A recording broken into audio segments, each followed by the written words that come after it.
Thank you to the organizers of ET17 for allowing me to share our work on the effects of physiologic and experimental hyperinsulinemia on vasoactive flexibility, a time course comparison between insulin. Previously, skeletal muscle arterioles isolated from lean healthy individuals in patients with type 2 diabetes following insulin stimulation displayed impaired endothelial-dependent flow-induced dilation.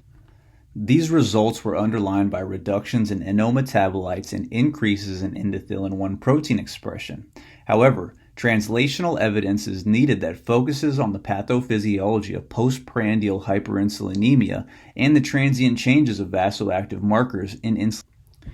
Therefore, we utilize both a 75-gram OGTT and a hyperinsulinemic euglycemic clamp within 14 lean healthy and 17 type 2 diabetic patients, while collecting plasma in 30-minute intervals, where we then measured nitric oxide signatures and endothelin. Subject characteristics displayed significantly poorer clinical outcomes of cardiovascular health, glucose metabolism, and insulin sensitivity within our type 2 diabetic cohort. And when we analyze the time course of each group within each condition, where our top panels are our OGTT data and our bottom panels are our clamp data, we see a hyperglycemic load diminishes NO bioavailability from peak levels within both groups, while lean healthy maintain higher NO than type 2 diabetics.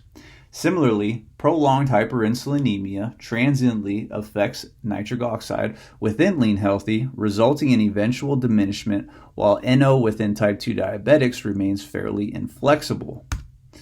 And when we analyze the transient time courses of endothelin-1, we see circulating levels are elevated from baseline within type 2 diabetics, resulting in higher endothelin-1 levels than lean healthy, while experimental hyperinsulinemia increases endothelin-1 pronouncedly within both groups at 120 minutes and again results in a higher endothelin-1 level in type 2 diabetes than lean healthy.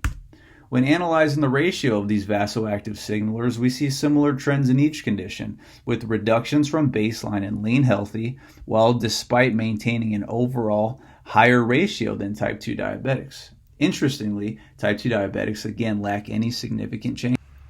In conclusion, prolonged hyperinsulinemia favors endothelin-1 production, independent of insulin sensitivity status, confirming hyperinsulinemic-driven vasoconstrictive signaling. Patients with type 2 diabetes also display inflexible nitric oxide production and elevated circulating endothelin-1 in response to. Lastly, I'd like to acknowledge our lab and funding and support.